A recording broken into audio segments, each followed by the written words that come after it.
मुस्तफा का हम सफर, गली गली नगर नगर लुटाया जिसने अपना घर, एहसान जिसका दीन पर है चर्चे जिसके अर्श पर, लगेगा नारा फर्श पर।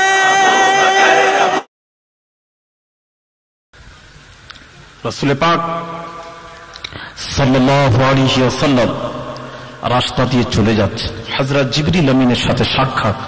হযরত জিবরিল আমিন বলেন, হে রাসূল, আল্লাহ আপনাকে সালাম জানিয়েছেন আর বলেছেন মান সাল্লা আলাইকা। আল্লাহ বলছেন, হে জিবরিল, তুমি আমার হাবিবকে শুনিয়ে দাও কি মান সাল্লা আলাইকা, যে ব্যক্তি আপনার উপর দুরূদ শরীফ পাঠ করবে। আল্লাহ বলছেন, সাল্লাইতু আলাইহি, আমি আল্লাহ ওই বান্দির উপর রহমত প্রেরণ করব। সকলেই বলুন সুবহানাল্লাহ। ওমান সাল্লামা আলাইকা, আল্লাহ বলেছেন যে ব্যক্তি আপনার উপর সালাম পাঠ করবে, আল্লাহ বলেছেন সাল্লামতু আলাইহি, আমি আল্লাহ ওই বান্দার উপর সালাম পাঠ করব। কি নিয়ামত! আল্লাহ রাসূল শোনার সাথে সাথে একটা সাজদা করলেন, ফাসাজাদতু লিল্লাহি শুকরা, ওই সাজদা হলো শুকরানা সাজদা। তো আসুন এই হাদিস মোতাবিক আমরা আমি চাচ্ছি যে একবার কিছু বলার পূর্বে সেই আকায়ে নামদার তাজদারে মদিনা আহমদে মুজতাবা প্যারানা মুহাম্মদ মুস্তাফা সাল্লাল্লাহু আলাইহি ওয়াসাল্লামের উপর একবার সালাতু সালাম পড়ব। রাজি আছেন? সকলে রাজি আছে? হ্যাঁ, এবার আমার প্রশ্ন আমি জানতে চাচ্ছি, দাঁড়িয়ে পড়বেন না বসে পড়বেন? দাঁড়িয়ে যে পড়বেন এর দলিল কি আছে আপনাদের কাছে? দলিল আছে, আমাকে দলিল পেশ করতে হবে। তো আপনি যে দাঁড়াবেন এর পেছনে দলিল কি আছে? আমি এত সহজে ছাড়বো বুঝতে পারবেন না আপনি। আচ্ছা, এটা জানার দরকার আছে কিনা বলুন আপনারা। সারা জীবন আমরা সিলসিলার মানুষ দাঁড়িয়ে নবী সালাম আলাইকা, ইয়া রাসূল সালাম আলাইকা। এখন যদি কেউ প্রশ্ন করে, আপনি যে দাঁড়াচ্ছেন, এখন বহু প্রশ্নের সম্মুখীন হতে হচ্ছে আমাদের, ঠিক কিনা ধরে বলুন? আপনাদের হতে হচ্ছে না? এই হরিণখোলা মাদ্রাসায় কি হয়েছিল আপনারা জানেন না? সেই দিন আমি বেটাকে কথা বুঝতে পেরেছেন? যদি কেউ থাকেন এখনো আসেন, পড়াশোনা করি, কথা বলি, ভয় করি না। তামাম ভারতবর্ষ কেন বাংলাদেশের এমন কোনো নেই, কথা বুঝতে পেরেছেন, যেখানে আল্লাহ এই গুনাহগারকে ছড়িয়ে, তামাম ভারতবর্ষ, বাংলাদেশ, বাইরের কান্ট্রি, আল্লাহ এই গুনাহগারকে ছড়িয়ে দিয়েছেন। ভয় করি না, যেহেতু কোরআন হাদিস বলবো, ভয়ের কারণ নেই। ভয়ের কারণ আছে নাকি? যেহেতু কোরআন হাদিস। অতএব যদি কেউ থাকেন এখনো প্রশ্ন করতে পারেন। আর যিনি প্রশ্ন করবেন আমি তাকে প্রশ্ন করব, কিন্তু যিনি প্রশ্ন করবেন তার ভাড়ে কিছু থাকতে হবে। আমি এখনো বলছি, যিনি প্রশ্ন করবেন আমিও তাকে প্রশ্ন করব। কি গো ভাই, তবেই তো কথা ইয়ে হবে। আপনি একটা প্রশ্ন করবেন, আমি তার উত্তর দেবো, উত্তর দেওয়ার আগে আমি আপনাকে প্রশ্ন করবো, প্রশ্ন উত্তর হবে। হ্যাঁ, যদি ভাড়ে থাকে আপনি আসতে পারেন, অসুবিধা নেই। খোলা আম ভাবে হবে, অসুবিধা নেই। ঘরে নয়, এখানেই হবে। কথা ঠিক না ভুল বলছি বলুন? পরিষ্কার হওয়া দরকার আছে। এখন যে আমি দাঁড়িয়ে পড়ব এর প্রমাণ কি? এবার একটু প্রমাণ শুনেন।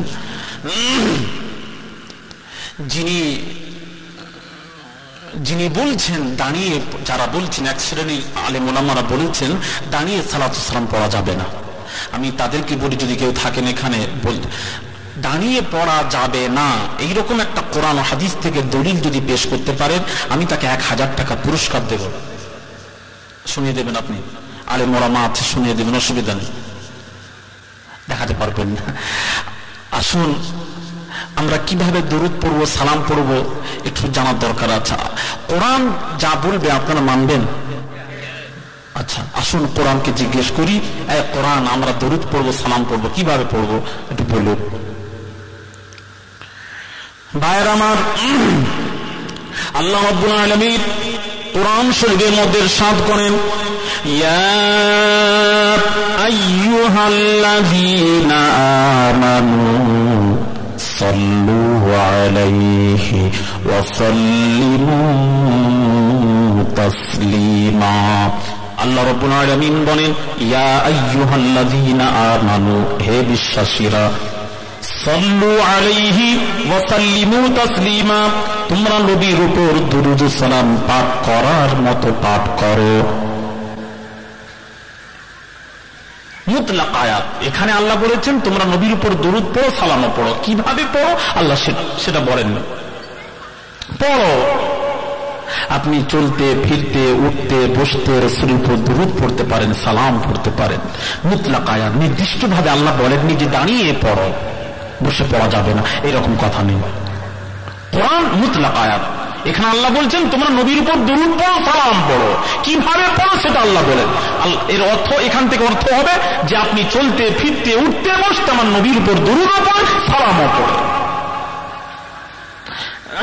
এবার প্রশ্ন হবে এখানে, তাহলে আমরা দাঁড়াচ্ছি কেন? কথা বুঝতে পেরেছেন? প্রশ্ন হবে এবার আমরা দাঁড়াচ্ছি কেন? আল্লাহ যখন এইভাবে বলেছেন তাহলে দাঁড়াচ্ছি কেন? এখন নামাজ পড়ার কথা আল্লাহ বলেছেন কোরআন শরীফে 82 জায়গায় আল্লাহ নামাজের কথা বলেছেন। কত জায়গায়? 82 জায়গায় আল্লাহ নামাজ পড়তে বলেছেন, কিন্তু আপনি দেখাতে পারবেন নামাজ কিভাবে পড়ার কথা বলেছেন? তা বলেননি। নামাজ পড়ো, আকিমুস সালাহ, নামাজ কায়েম করো। কিভাবে পড়বো? আরে ভাইরা আমার, আল্লাহ রাব্বুল আলামিন সাহাবীরা কিভাবে নামাজ পড়বেন, সাহাবীরা কিভাবে নামাজ পড়বেন আল্লাহ বললেন নামাজ পড়ো। সাহাবীরা কিভাবে নামাজ পড়বেন? এমন সময় হুকুম হয়ে গেল নবীকে সামনের দিকে করে দাও। আল্লাহ নবী যে দাঁড়াবেন রাসূলের দাঁড়ানোটা হবে কিয়াম হয়ে যাবে। আমার নবী যখন হাঁটুতে হাত দেবেন ওটাই হবে রুকু হয়ে যাবে। আমার নবী যখন বিশ্ব নবী যখন মাথা জমিনে রাখবেন ওটাই সুজুদ হয়ে যাবে।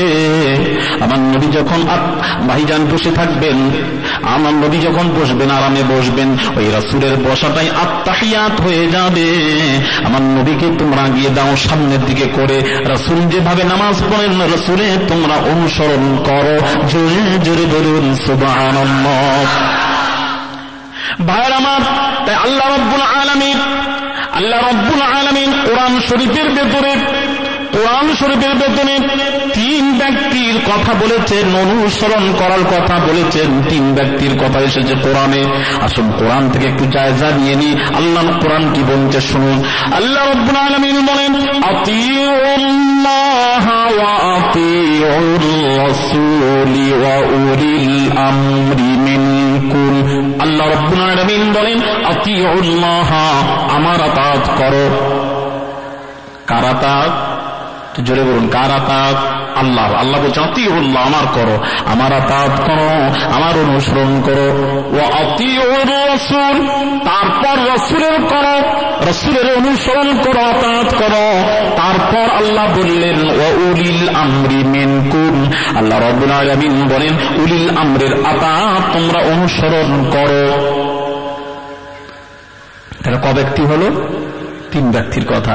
এবার ভাইরা আমার, এবার বলুন আমরা যে দাঁড়াচ্ছি এটা আমরা উলিল আমরের অনুসরণ করছি। ফুরফুরার পীর মুজাদ্দিদে জামান আবু বকর সিদ্দিক আল কুরাইশি দাঁড়িয়ে দাঁড়িয়ে সালাত ও সালাম পড়েছেন, ঠিক কিনা? জোরে বলুন। আমরা তার অনুসরণ করছি। তার পাঁচ সাহেবজাদা আইয়ুমুজ্জামান বা হুজুর কিবলা, আল্লাহ নিজনা হুজুর পীর কিবলা, ন হুজুর কিবলা, সেজ হুজুর কিবলা, ছোট হুজুর কিবলা আপনারা চোখে দেখেছেন। বলুন মুজাহিদ ইসলাম পীরে কামিল শাহ সুফি সৈয়দ আহমদুল্লাহ পীর কিবলা দাঁড়িয়ে পড়েছেন না বসে পড়েছেন? বলুন, আমরা দেখেছি তা দাঁড়িয়ে পড়েছেন।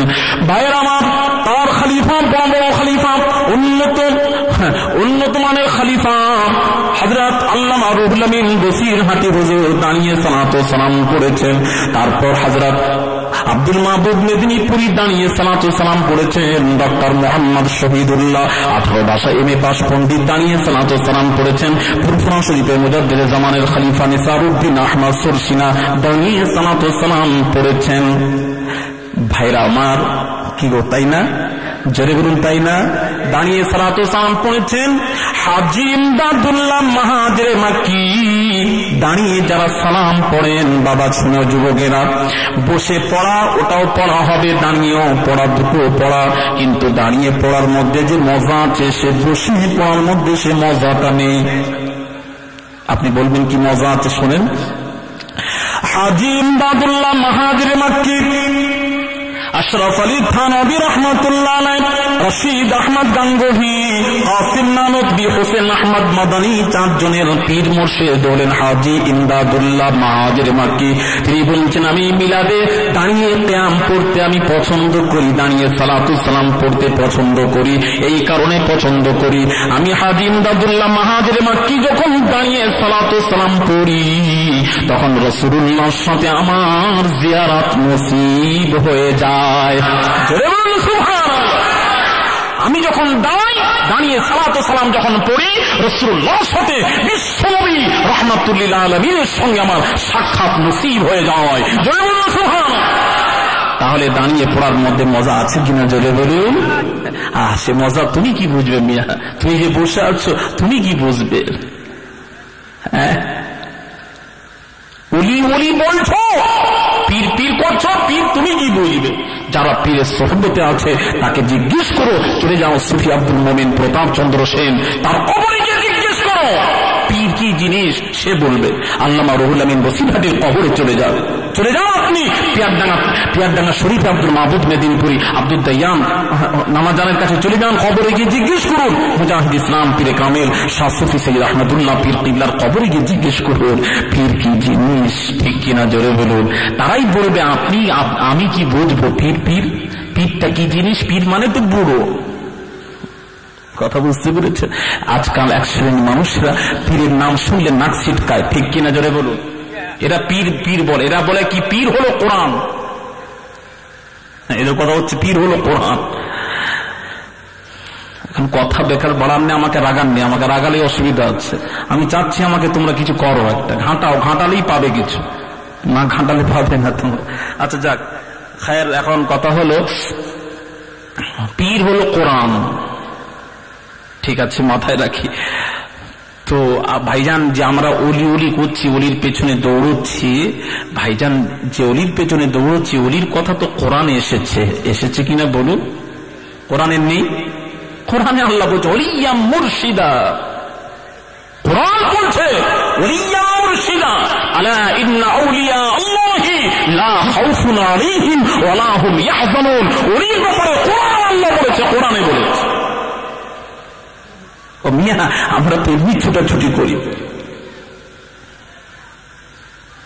কথা বুঝতে পেরেছেন? ওলির ব্যাপারে কোরআনে এসেছে, পীরের ব্যাপারে হাদিস শরীফে এসেছে। মিয়া, হাদিস শরীফের দলিল চলবে? আসেন না আমার কাছে। অনেকেই বলে পীর ধরা, পীর টির ধরা এসব চলবে না। পীর টির ধরা কি, পীর আবার কি? আমি বলবো পীর ধরা হাদিস শরীফ থেকে প্রমাণিত করে যদি দেখাতে না পারি আমি বাপের বেটা নয়। ভাইজান, হাদিস শরীফে পীর গ্রহণ করতে হবে। পীর যদি গ্রহণ না করেন কি হবে একটু শুনে নেন, জানার দরকার আছে। কি জানার দরকার আছে কিনা একটু জানার দরকার আছে বাবা। পীর গ্রহণ যদি না করে, যদি নামাজ পড়েন, রোজা রাখেন, একজন প্রশ্নকারী প্রশ্ন করছে আমি নামাজ পড়বো 5 ওয়াক্ত, 1 মাসের ফরজ রোজা রাখবো, হজ করবো, যাকাত দেব, দান খায়রাত করবো, নেক আমল করবো, পীর গ্রহণ করবো না, অসুবিধা কোথায়? প্রশ্ন তার। আমি তার উত্তর দিচ্ছি, যদি কেউ পীর গ্রহণ যদি না করে, হাক্কানি পীর, যাকে সত্যি পীর কাকে বলে? আমিও পীরে কামেল, এখন সবের নামে আগে পীরে কামেল, পীরে কামেল, পীরে কামেল, নাউজুবিল্লাহ। এটা পীরে কামেল নয়। পীরে কামেলের শর্ত আছে, নামাজ যে পড়বেন, নামাজ পড়ার পূর্বে আপনার শর্ত আছে। তদ্রুপ পীর গ্রহণ করা, পীর হবে কে? পীর হওয়ার মধ্যে শর্ত আছে। বড় পীর যা যে পীরের আপনারা সব রেশানি করছেন, মাহবুবে সুবহানি, কুতুবে রব্বানি, হযরত শেখ মাহিউদ্দিন আব্দুল কাদির জিলানী আল বাগদাদির কিতাব বুনিয়াতুত তালিবিন পড়ে একটু দেখুন। তিনি লিখছেন পীর হওয়ার শর্ত কমপক্ষে যিনি পীর হবেন তাকে কোরআন ও হাদিস, সিয়াসিত্তার হাদিস আর কোরআন শরীফ, বুখারী, মুসলিম, তিরমিজি, নাসাই, আবু দাউদ, কথা বলছে ইবনে মাজাহ, এই সিয়াসিত্তার হাদিসগুলি নিজে পড়বে, কোরআন পড়বে, তাফসীর নিজে পড়বে, বুঝবে এবং অপরকে বোঝানোর মতো এইটুকু শিক্ষা তার মধ্যে থাকতে হবে। নাম্বার 1। নাম্বার 2 হচ্ছে যিনি পীর হবেন তার মাথার চুল থেকে নিয়ে পায়ের নখ পর্যন্ত রাসূলুল্লাহর সুন্নাত থাকবে, সুন্নাতের নমুনা তার মধ্যে থাকবে, সেই হবে পীর। ঠিক কিনা জোরে বলুন? আরে জোরে বলুন। ঠিক, আমিও পীর হাদিস হবে এক ধাপ দিয়ে পীর বলছেন। তাহলে পীরে কামেলের সম্মান করে থাকো, পীরে কামেলের মর্যাদাকে আমরা কি করলাম আরো ছোট করে দিচ্ছি। আমিও যদি পীর, আপনি যদি পীরের নামে পীরের, হ্যাঁ আমিও পীরের আওলাদ সবই পীর হবে, এটা কোথাও আছে কি? জোরে বলুন না আপনি, আরে একটু জোরে বলুন, কথা বলতে আছে কোথাও? আপনাকে আমাকে উপযুক্ত, হ্যাঁ আমাকে সেইভাবে উপযুক্ত হতে হবে, তবেই হতে পারবেন আপনি পীর। সাধারণ মানুষকে বোঝার জন্য বলা হয়েছে, পীর বুঝবেন কি করে? সাধারণ মানুষ তো বুঝতে পারবে না। সাধারণ মানুষকে বলা হয়েছে যিনি পীর হবেন, যার কাছে দেখবে হাজারো হাজার আলেম ওলামা যার কাছে দৌড়ছে, সেই হবে কামেল পীর। কেন একটা আলেম ভুল করতে পারে, দুটো ভুল করতে পারে, তিনটা, হাজার হাজার আলেম একসাথে ভুল করতে পারে না। দেখো পীর চলে গেছে, ফুরফুরা শরীফের মিদিলা হুজুর পীররা আমাদের চোখে আমরা যেটা দেখেছি, এবার আপনারাও দেখেছেন, আমাদের বাপ দাদাও দেখেছে, যার কাছে শুনেছি, যার কাছে আলেম ওলামা ভিড় করত। কি গো বাবা, কথা ঠিক না? আলেম ওলামা বসে থাকতো তাকিয়ে হুজুরের কাছে মাসলা, এমন কোন মাসলা প্রশ্ন মিদিলা হুজুর পীর কিবলা নওয়ারাল্লাহু বারাকাত, আল্লাহ তার কবরকে নূর দিয়ে ভরে দিন, জোরে বলুন আমিন। এমন কোন আলেম তাকে প্রশ্ন করেছে, এমন কোন মুফতি তাকে প্রশ্ন করেছে, মিদিলা হুজুর কিবলা এইটুকু বলেছেন, বাবা আমি কিতাব দেখে বলবো, এইটুকু বলেন না। যখনই প্রশ্নের সাথে সাথে উত্তর দিয়েছে, তাকে মুফতি আযম বলা হতো মিয়া, তিনি হলেন মুফতি। আজ বলা হচ্ছে, কেউ বলছেন আমার দুঃখ কোথায় আমি রাখবো, কেউ বলছেন যে মেজো হুজুর কিবলা একদিন আমাকে বলছেন, আমি আর নাম বলে কাজ কাম নেই, একজন বলছেন মেজো হুজুর কিবলা মুফতি, তার সার্টিফিকেট আছে, দেখাতে পারবে? যদি দেখাতে পারে একদিকের মুখ উড়িয়ে দেবো। আমি বলে কি রে বাবা, আশ্চর্য ব্যাপার, বলে তো কি, বলে একদিকের মুখ উড়িয়ে দেবো। ফুরফুরা মিদিলা হুজুর পীর নয়, মুফতি নয়, তার কোনো সার্টিফিকেট নেই। তিনি বলছেন, আর হ্যাঁ বলছেন আমার ভাই হচ্ছে মুফতি, তার সার্টিফিকেট আছে, কিন্তু মেজো হুজুর কিবলার সার্টিফিকেট নেই, তিনি যে মুফতি তার সার্টিফিকেট। আমি শুনে বললাম, ভাই যদিও সার্টিফিকেট নেই, সার্টিফিকেট দরকার নেই, ওনার কাছে যে সার্টিফিকেট আছে উনি মুফতি নয় তো? আপনি বলছেন মুফতি নয়, আমি বলবো ওই রকম মুফতি হাজার হাজার মুফতি তিনি তৈরি করেন, ওই রকম হাজার হাজার মুফতি উনি তৈরি করেন। কি গো বাবা, কত ঠিক কিনা বল? তাকে যদি বলছে মুফতি নয়, তাহলে মুফতি কে হবে? আরে বাবা, প্রশ্ন করেছে, উত্তর দিয়েছেন, কিতাব দেখেন না। আমাদের মতো মৌলবী নাও না, প্রশ্ন করেছি মুফতি সাহেব। সেদিন এক মুফতি সাহেব একটা প্রশ্ন করেছি, প্রশ্ন করতে মুফতি সাহেব কি বলছে জানেন? মুফতি সাহেব বলছে, দাঁড়ান না, বেহেশতি জেওরটা দেখতে দিন না, দেখে একটু বলবো। কি চিন্তা করুন, বেহেশতি জেওরে মুফতি, আশ্চর্য। আমি তো আজকাল মুফতিরা বলে বেহেশতি জেওর খুলে দেখি, দেখে বলবো। ইও মুফতি মিদিলা হুজুর পীর কিবলা মুফতি। অতএব ভাইর আমার, সকলের নামে পীরে কামেল দেওয়া ঠিক হবে? জোরে বলুন, ঠিক হবে? আমার নামে যদি পীরে কামেল দেন, আমাকে প্রতিবাদ করতে হবে, আপনাকে বলতে হবে, যেহেতু আপনারা জানেন না পীরের ছেলে পীর না, পীর নয়, পীর জাদা। আমি পীর জাদা, আমার পীর ছিল আমার বাপ ছিল। কথা ঠিক না ভুল বলছি? জোরে বলুন। পীর ছিলেন আমার বাপ ছিলেন। আল্লাহু আকবার, কি নিয়ামত আপনারা জানেন, কি নিয়ামত ছিলেন আপনারা জানেন। ফুরফুরা শরীফের মুজাদ্দিদে জামান এমনি জামাই করেন না, 4 জন ছেলে ঠিক হয়েছে, তাকে মানে কাকে জামাই করা হবে? 4 জন ছেলে, 4 জন কাকে জামাই করা হবে? সকলেই প্রস্তাব দিল, হ্যাঁ 1 2 3, এই 3 জনকে, 3 জনের মধ্যে যে কোনো একজনকে আমরা জামাই করব। আহমদুল্লাহকে কেউ পছন্দ করেন, রোগা পাতলা তো পছন্দ করেন। ফুরফুরা পীর মুজাদ্দিদে জামান আবু বকর সিদ্দিক আল কুরাইশি রাহমাতুল্লাহ আলাইহি হুজুর বলছেন, বাবা আমি বলছি তোমাদের এই যে 3টা ছেলের প্রস্তাব আমি আবু বকর মানতে পারছি না, আমার প্রস্তাব হলো আহমদুল্লাহকে আমি জামাই করব। তখন বলছে, কেন হুজুর? এই আহমদুল্লাহ রোগা পাতলার ছেলে বলে, আমি আবু বকর মন গড়া কথা বলি না, আল্লাহর হুকুম ছাড়া আমি আবু বকর কোনো কথা বলি নাই। জোরে বলুন সুবহানাল্লাহ। তার মানে আল্লাহর হুকুম হয়েছে, তাই বলছি আমার আহমদুল্লাহকে মুরিদ করতে হবে। এই পিয়ারডাঙ্গা দরবারকে যে টিকিয়ে রাখবে, এই কন্ট্রোল করবে, কন্ট্রোল করার মতো ক্ষমতা আমি তার মধ্যে দেখতে পাচ্ছি, তার মধ্যে পাঁচ দেখতে পেয়েছি। তাই বলছি আহমদুল্লাহকে মুরিদ করো, জামাই করো। তাই তিনি জামাই করেছে। ভাইয়ের আমার, সোনার কচিরা, তাই বলবো ভালো করে বোঝেন, ভালো করে বোঝার চেষ্টা করুন। তো পীর হওয়ার শর্ত এটাই, বড় পীর আব্দুল কাদের জিলানী হুজুর লিখেছেন। তো ভাইজান, সকলে পীর নয়, হাক্কানি পীর মুর্শিদ এরাই হচ্ছেন যাদের দেখলে, যাদের কাছে বসলে আল্লাহ এবং রাসূলের কথা মনে পড়বে, সেই হবে পীর। আর সেই পীরের কাছে সোহবতে আপনি বসুন। পীরের সোহবতে যদি না বসে আপনি নামাজ পড়েন, রোজা রাখেন, হজ করেন, যাকাত দেন, দান খায়রাত যাই করেন না কেন, আপনার আমল উসকা আমল সিয়া रहता है, ওর আমল কখনো আমলের নূর পয়দা হয় না।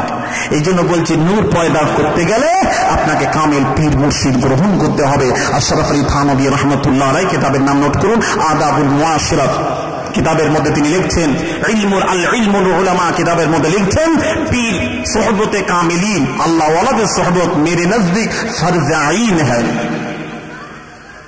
ফরজ আইন 5 ওয়াক্ত নামাজ পড়ো যেমন ফরজ। বাবা একজন এসে আমাকে পাখা করো, গরম লাগছে, এই পাশে এসে পাখা করো, হাত পাখা নিয়ে এসে বা টেবিল পাখা লাগান, দরুদ শরীফ আল্লাহুম্মা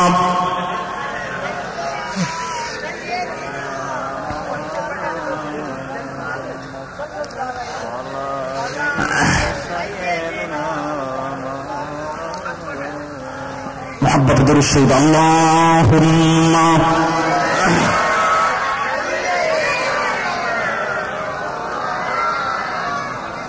ওয়ালা আলে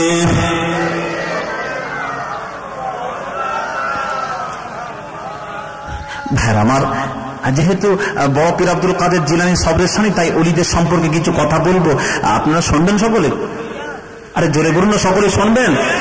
হ্যাঁ, একটু শোনা দরকার আছে। আমি একটু না শুনবেন, অনেক কিছু শুনবেন। কি ওয়াজ শুনবেন আপনি? যে না এটা না, পীরের সম্পর্কে, ওলিদের সম্পর্কে আজ কিছু আলোচনা হোক। কি গো বাবা? যেহেতু আল্লাহর ওলি সবরেশানি। কার সবরেশানি? এটা কোন ওলি গো? পিরানে পীর দস্তগীর আব্দুল কাদের জিলানী আল বাগদাদি হুজুরের সবরেশানি। তারও ঘটনা 2-4 কথা বলবো। আসুন আমি একটু কথা বলি। হ্যাঁ, যে কথা বলছিলাম, আশরাফ আলী থানভী রহমতুল্লাহ আলাইহি তিনি লিখছেন, কিতাবের মধ্যে লিখছেন, সোহবতে কামিলিন অর্থাৎ আল্লাহ ওয়ালাদের সোহবত আমার নিকটে ফরজ আইন। যেমন 5 ওয়াক্ত নামাজ পড়া ফরজ, আল্লাহ ওয়ালাদের সোহবতে থাকা ফরজ। কেন ফরজ বললেন? তিনি বলছেন, जो चीज मुशाहिदा से ईमान की हिफाजत का सबब हो, उसके फर्ज आइन होने में क्या शुबा हो सकता है। তিনি বলছেন, পীর গ্রহণ করলে আল্লাহ ওয়ালাদের সোহবতে থাকলে কি হয়? ঈমানের হেফাজত হয়। সুবহানাল্লাহ। জোরে বলুন, কিসের হেফাজত হয়? ঈমানের হেফাজত হয়। আর ঈমান বাঁচানো ফরজ আইন। যার দরবারে, যার সোহবতে থাকলে ঈমান বাঁচবে, তার সোহবতে থাকা ফরজ আইন। জোরে বলুন সুবহানাল্লাহ। কথা ঠিক কিনা? জোরে বলুন। ভাইরা আমার, তাই বলবো ওলিদের সোহবতে থাকুন। আমার দুঃখ একটাই, সেটা হচ্ছে, খুব দুঃখের সাথে বলি, আজকাল অনেকেই বলেন, অনেক কথা বলেন, কথা বুঝতে পেরেছেন? আমি বাংলাদেশে ওয়াজ করছি, কিছু আলেম ওলামা আমাকে প্রশ্ন করেছিল যে পীরেরা সমাজকে কি দিয়েছে, পীরেরা সমাজকে কি দিয়েছে। আমি শুনে খুব কষ্ট লেগেছে। আমি বললাম, ভাই মহম্মা একটা ওয়াজ থেকে নেমে আসার পর প্রশ্ন করেছে। আমি বললাম, ভাই বসেন। বসিয়ে জামাতি ভাইয়ের আমাকে প্রশ্ন করেছিল। আমি বললাম, বসিয়ে তাকে একটা কথা জিজ্ঞেস করেছিলাম, সেটা আমি আপনাদের সামনে তুলে ধরছি। সেটা আমি জিজ্ঞেস করলাম, মনসাদ একটা কথা, একটা প্রশ্ন, আমার ছোট্ট প্রশ্ন উত্তর দিয়ে দিন। আমি জানতে চাই, মায়ের স্তনে দুধ আছে, ছেলে টানলেই পাবে, কিন্তু বাচ্চার মুখে হয়ে গেছে ক্যান্সার, ছেলে টানতে পারছে না। আমি বললাম, মৌলানা ছেলের দোষ না মায়ের দোষ? তখন মৌলানা বলছেন, না ছেলের দোষ, ছেলে টানতে পারছে না, মায়ের তো স্তনে দুধ আছে। তা আমি বললাম, মৌলানা যাক, আমার প্রশ্ন উত্তর দিয়ে দিয়েছেন, এবার শুনেন। পীরেরা আপনাদের কাছে বাংলাদেশে এসেছিল দিতে, কিন্তু আপনাদের এইরকম আপনার মতো মৌলানা, আমার মতো মৌলানাদের মুখে হয়ে গেছে ক্যান্সার, আমরা নিতে পারিনি। এটা আমাদের দুর্বলতা, আমাদের দোষ, পীরেদের দোষ নয়। ঠিক কিনা? জোরে বলুন। আর কি জোরে বলুন, কথা ঠিক কিনা? এই হরিণখোলায় বলুন, আপনি কে, কোন ওলি আসে না? আমি তো শুনেছি, জানি সমস্ত আল্লাহর ওলিদের আগমন হয়েছে এই হরিণখোলা আপনাদের আশেপাশে এই গ্রামে। হয়েছে কিনা বলুন? আপনার এই গ্রামে ওলিদের কলম পড়েছে। আমি জানতে চাই, আপনারা ফুরফুরার মুরিদ, আমরা সব ফুরফুরা এক সিলসিলার মুরিদ। এখন আমি জানতে চাই তারা দিতে এসেছিলেন, তারা দিতে এসেছিলেন, তাদের কাছে সে পার্স ছিল, দেওয়ার মতো সে পার্স তাদের মধ্যে ছিল, কিন্তু আমাদের মধ্যে নেই। তাদের মধ্যে ছিল কিন্তু আমরা নিতে পারিনি, এটা আমাদের দুর্বলতা। ঠিক কিনা জোরে বলুন ভাইরা আমার। তাই বলবো পীরের কাছে গ্রহণ করুন, ইনশাল্লাহ পীরের আমার নেওয়ার চেষ্টা করি। যারা নেওয়ার চেষ্টা করেছেন নিয়ে কবরে চলে গেছে। আসলে একটু জায়গা নিয়ে নিই, কে নিয়েছেন? ভাইরা আমার, সুফি আব্দুল মোমেন প্রতাপচন্দ্র সেন বাবা কত বড় আল্লাহর ওলি, আল্লাহর ওলি হতেন না, এত বড় আল্লাহর ওলি হতে পারতেন না। ফুরফুরাল পীর মুজাদ্দেদে জামানকে পীর গ্রহণ না করলে এত বড় ওলি হতে পারতেন না। কথা ঠিক কিনা জোরে বলুন? ফুরফুরাল পীর মুজাদ্দেদে জামান তিনি যদি সুফি ফাতে আলী ওয়াইসিকে পীর যদি গ্রহণ না করতেন, ফুরফুরাল পীর আবু বকর সিদ্দিক আল কুরাইশি এত বড় ওলি হতে পারতেন।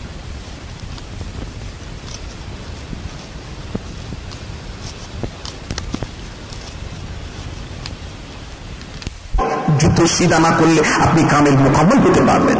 বাইরা আমার, সুফি আব্দুল মোমেন প্রতাপচন্দ্র সেন তিনি ফুরফুরাল পীরের দরবারে থাকতে থাকতে থাকতে সোহবতে থেকে থেকে থেকে থেকে বাবাজি এমন তৈরি হয়েছেন, পীর বলছেন বাবা বাবা আব্দুল মোমেন চলে যাও, মাজারগুলি জিয়ারত করবে যাও। এইবার সমস্ত মাজারগুলি তিনি চলে গেলেন। দুনিয়ার সমস্ত মাজারগুলি ওলি নবিয়্যিন সিদ্দিকিন শুহাদা সালিহিন ওলি গাউস কুতুব আবদালদের মাজারগুলি জিয়ারত করে যখন 25 বছর ধরে জিয়ারত করে ফুরফুরার দরবারে যখন ফিরছেন, নিজনা হুজুর পীর কিবলা তিনার মুখে বলতে শুনেছি। এসে বলতেন, মেজ ভাই আসসালামু আলাইকুম। উত্তর দিয়ে বলছেন, সুফি সাহেব আপনি কেমন জিয়ারত করলেন একটু বলুন না, 25 বছর ধরে কোথায় কোথায় জিয়ারত করলেন? না, সমস্ত ওলি গাউস কুতুব আবদাল নবিয়্যিন সিদ্দিকিন শুহাদা সালিহিনদের মাজারগুলি কবরগুলি জিয়ারত করে এসেছি। মেজ ভাই আপনার দোয়াতে, আপনাদের দোয়াতে তুমি যেন হুজুর পীর কিবলা বলছেন, সুফি সাহেব আপনি কেমন জিয়ারত করলেন বলুন না। সুফি আব্দুল মোমেন হুজুর বলছেন, আমি যে মাজারে গেছি ওই মাজারে গেছি ওই কবরবাসীর সাথে যতক্ষণ না আব্দুল মোমেনের কথাবার্তা না হওয়া পর্যন্ত আমি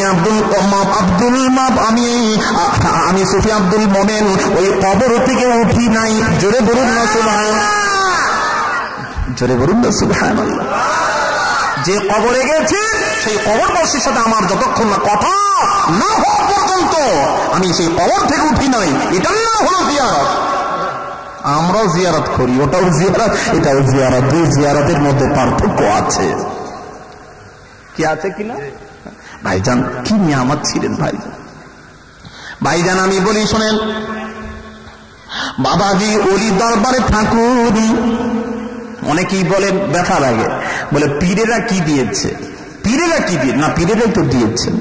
আপনি কি দিয়েছেন মশাই? আপনি কি দিলেন?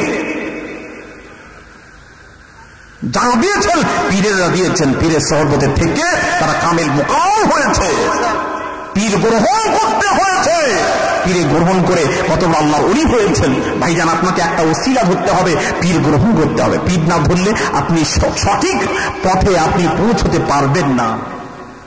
হ্যাঁ ভাই, এটা সত্য কথা বুঝতে পেরেছেন। পীর গ্রহণ করতেই হবে। তাই আমি কিতাবে দেখছিলাম হযরত জুনেদ বাগদাদি কত বড় আল্লাহর ওলি ছিলেন। হযরত জুনেদ বাগদাদি তিনি পানির উপর দিয়ে চলে যান। এক ব্যক্তি দেখতে পেয়ে বলছেন, ও মৌলভী সাহেব, জুনেদ দাঁড়িয়ে যান, আমাকে একটু নদীটা পার করিয়ে দিন। হযরত জুনেদ বাগদাদি জামানার বড় ওলি জুনেদ বলছেন, বাবা এসো আমি পার করিয়ে দেব। ডাকলেন। এইবার লোকটি গিয়ে নদীর কিনারায় গিয়ে দেখেন হযরত জুনেদ বাগদাদি পানির উপরে দাঁড়িয়ে রয়েছেন, পানির উপরে ভাসছেন। নৌকো নেই, কোনো কিস্তি নেই, পানির উপরে ভাসছেন। লোকটিকে বলছেন, হুজুর বলছেন, বাবা এসো আমি পার করিয়ে দিই। লোকটি বলছেন, হুজুর আমি মনে করেছিলাম আপনি কোন নৌকোর উপর আছেন, তাই বলেছিলাম আমাকে পার করিয়ে দিন। এখন দেখছি আপনি পানির উপরে ভাসছেন, এটা মানুষের পক্ষে সম্ভব নয়। হুজুর গো আমি যাব না। বলে বাবা কিছু হবে না, এসো, অসুবিধা নেই, আমার হাত ধরো। বলে আমি তো গেলেই তো ডুবে মরবো, আমার দরকার নেই বাবা, আমি যাব না, আপনি যান। কোথায় যাচ্ছেন? আপনি যান, আমার যাব না। জুনেদ বাগদাদি বলছেন বাবা অসুবিধা নেই, আমি বলছি তো, তুমি এসো না, আমার হাত ধরো, আমি তোমার দায়িত্ব নিচ্ছি, সম্পূর্ণ তোমার দায়িত্ব আমি সব নিয়ে নিলাম, তোমার ভার আমি নিচ্ছি, তোমার অসুবিধা হবে না, হাত ধরো, আর আমি যেটা বলতে বলি সেটা বলবে, অসুবিধা হবে না। বলে হ্যাঁ তা করতে পারো। ভাইরা আমার, জামানার বড় ওলি জুনেদ বাগদাদি লম্বা করে হাত বাড়িয়ে দিয়েছেন, বাবা আর হাতটা ধরো। এইবার লোকটি হাত ধরেছেন, জুনেদ বাগদাদি বলছেন এবার তুমি বলো ইয়া জুনেদিয়া জুনেদিয়া জুনেদিয়া জুনেদিয়া জুনেদ বলো। এইবার ইয়া জুনেদও বলতে আরম্ভ করলো, ইয়া জুনেদ বলতে বলতে বলতে বলতে জুনেদ বাগদাদির হাত ধরে লোকটি পানির উপর দিয়ে ভাসতে ভাসতে চলে যাচ্ছে। জোরে জোরে বলুন সুবহানাল্লাহ। এটা যদি হাত না ধরতো পানির উপরে ভাসতে পারতো? বলুন না একটু, পারতো না। আপনি জান না, একবার বিসমিল্লাহ বলে ওই পানিতে এই করে দেখেন না, দিয়ে আমাকে টেলিফোন করবেন, হুজুর কি অবস্থায় আছি। ওই ডুবে মরা ছাড়া আর কোন রাস্তা? কি গো করা ঠিক না ভুল বলছি বলো? মনে পড়লো আর একটা কথা, হাত ধরার একটা মজা আছে। হ্যাঁ, যাত্রার হাত ধরবেন না, আবার এটা আমার পক্ষপাতী নয়, যাত্রার হাত ধরলে ডুবেই মরতে হবে। হ্যাঁ, যার হাক্কানি পীর আল্লাহর ওলি তাদের হাত ধরেন আপনি, তাদের হাত ধরলে ইনশাআল্লাহ আপনি এইভাবে পার হতে পারবে। ভাইজান একটা কথা মনে পড়ল আবার, এক ইহুদি মালিক ইবনে দিনারের কাছে এসে বলছেন, এই মালিক ইবনে দিনার, বড় আল্লাহর ওলি ছিলেন, এই মালিক ইবনে দিনার তোমার ধর্ম সত্য, আমারটাও সত্য। এখন যদি স্টেজে কেউ ইহুদি এসে বলে আমারটাও সত্য আপনাদের ধর্মটাও সত্য, আপনারা সকলে